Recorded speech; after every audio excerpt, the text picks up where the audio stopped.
اللہ کے نبی جناب رسول اللہ صلی اللہ علیہ وسلم مکہ مکرمہ سے مدینہ منورہ جا رہے، رستے میں ایک مکان آیا، اللہ کے نبی کو بھوک لگی، آپ علیہ السلام اس میں تشریف لے گئے۔ ایک اماں جی تھی، بوڑھی عورت، کہا ماں جی کچھ ہے کھانے کو تو ہم آپ کو پیسے دیں گے۔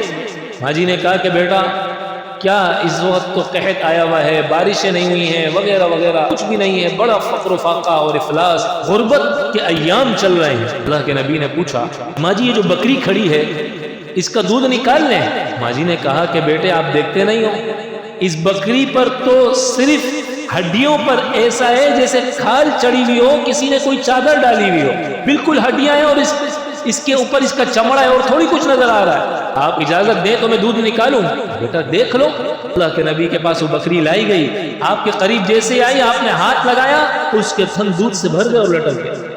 اللہ کے نبی نے دودھ نکالا، پورا برتن بھرا اور پھر اس کو خود بھی پیا، اپنے ساتھیوں کو بھی پلایا، اور پھر دوبارہ دودھ نکالا اور برتن بھرا اور پھر وہ اماں کو دے دیا کہ یہ آپ رکھو۔ شام کا وقت ہوا، خاوند آیا، اس کو جب دودھ پیش کیا گیا کہ دودھ کہاں سے آیا؟ کہ ہماری بکری کا ہے۔ خاوند کہنے لگا ام معبد کیا کہہ رہی ہو؟ کہاں؟